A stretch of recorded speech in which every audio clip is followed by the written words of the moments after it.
the ultimate bliss that the Buddha has realized at his enlightenment is called Nibbana in Pali and Nirvana in Sinhala.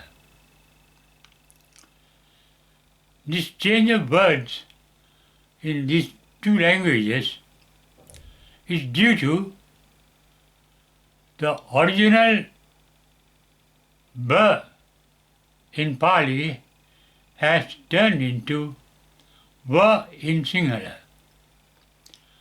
Both ba and ve, the B and B, both ba and ve are spoken by lips.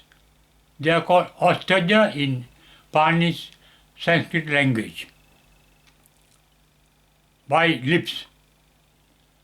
Ba, va.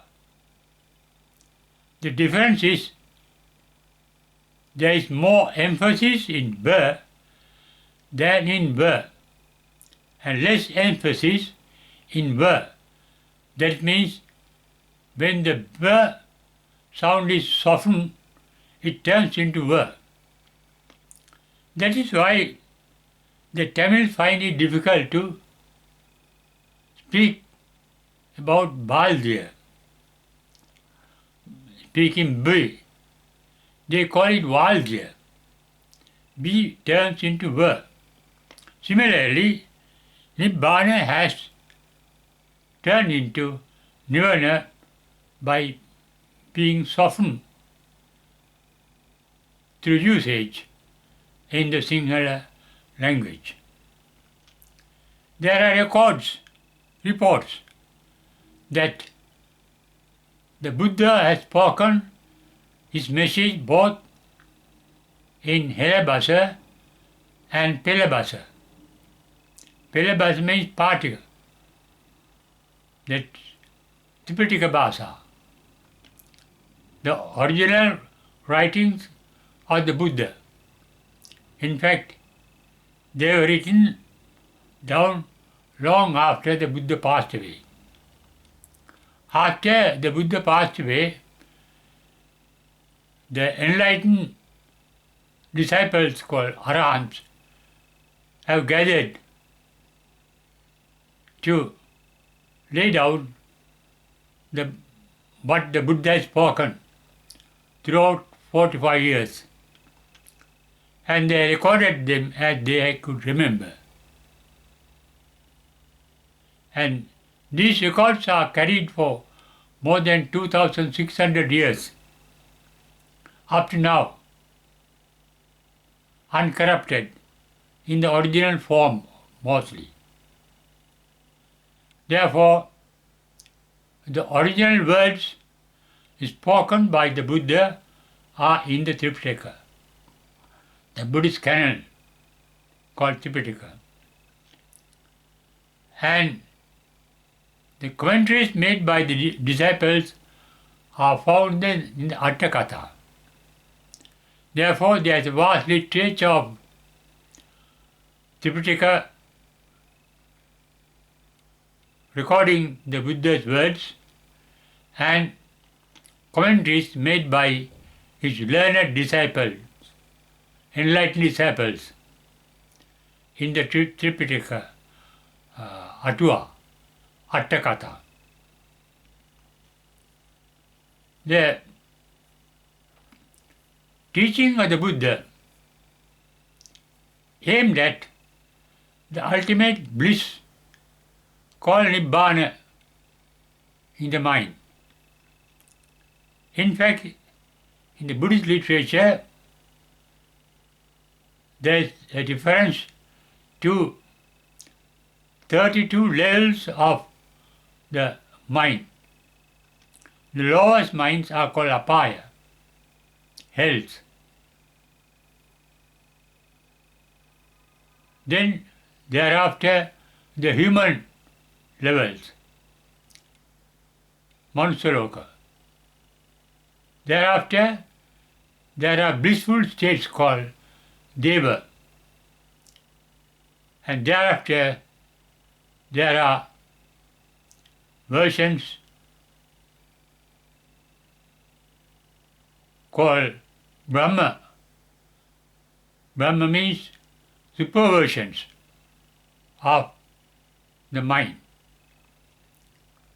And that level, Brahma world, the Brahma levels are also divided into Rupavachara and Arupavachara.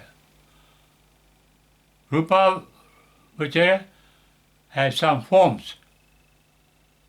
Arupavachara means formless, just an idea. The last level of this 32 is called Neva Sanya Na Sanya Ayatana. Can't say there is a signal or no signal. That's a state of mind without any form. And Buddha has realized a state between the enlightenment and the last level of the enlightened ones realize before enlightenment, that is before the Buddha, at the Brahma level, Arupavachara Brahma levels of the mind. The last of this level is Nevasanya Nasanyayatana. After that, Buddha realized there is an emptiness called Animitta Samadhi, no form to be grasped, but there is a mentality. In the Chula Sunya Sutta, even Animitta Samadhi is supposed to be composed, created, not the original. The ultimate bliss of mind is the bliss of the original mind, which is beyond sensation and thinking. First level is sensation. The mental level, the mind becomes conscious of signals sent by different sensory organs. Thereafter, the mind comes to a level which has signals from the sensory organs. Just they are called pure versions of the mind. According to modern science, such a state of mind is made up of pure electricity, without electromagnetism, without positive and negative energy. That is the state of mind that can take things as they are, without any diversion, without any adulteration, without any combinations, without any bondage. In fact, the ultimate bliss the Buddha realizes at his enlightenment is called Nibbana, not bound to anything. Bana means bondage. Nibbana means no bondage, free. It's called Vimukti in Sanskrit. Moksha also in Sanskrit. Formless, not bound to the original form. But the most original form is beyond even sensation. That is why the ultimate bliss of Nibbana, referred to by the Buddha in the Nibbana Sukha Sutta, says, Sukham yadatta nati vedaitam.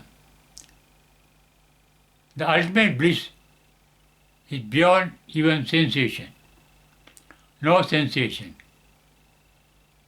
And that also can be realized at a trance called Sanya Vedaita Nirodha Samapatti. That's a state which is beyond thinking and beyond sensing. That is the pure mind. That is the original mind. that original bliss of the mind is not adulterated, not corrupted, not polluted. It is pure. It is like pure electricity. Metaphorically, it is referred to as light, while the adulterated, corrupted mental states are called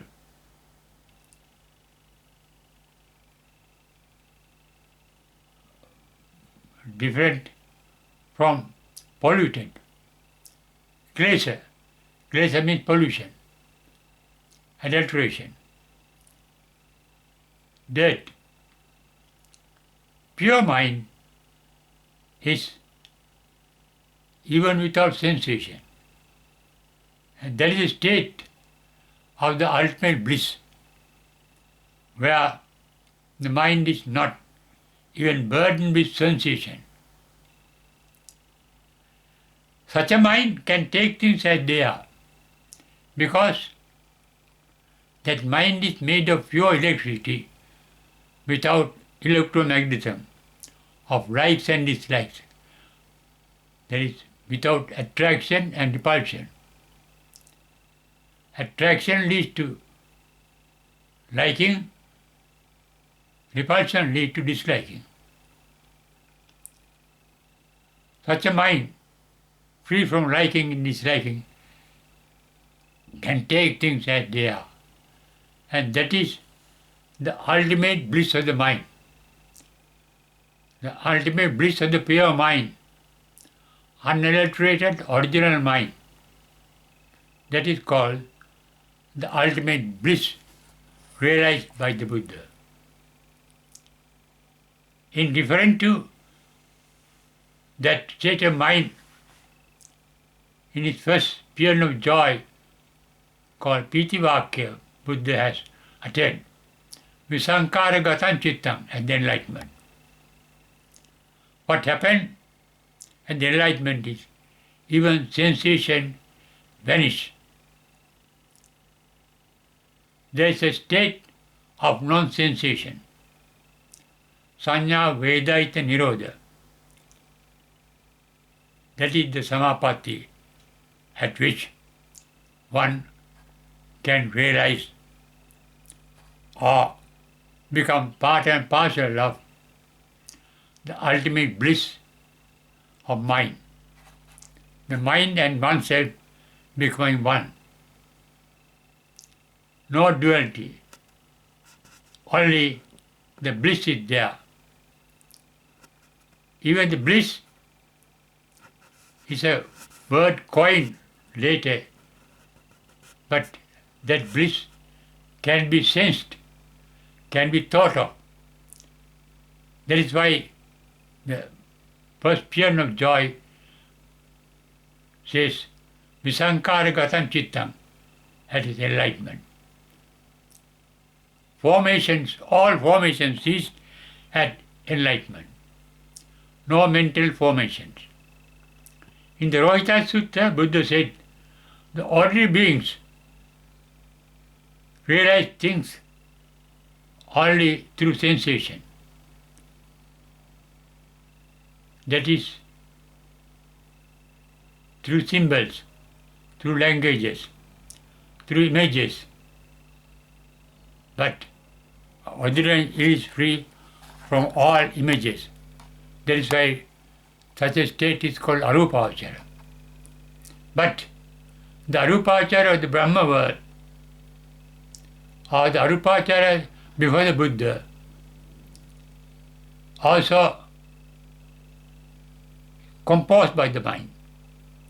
Sankata, created by the mind. But the original meaning is not created. Non-creation.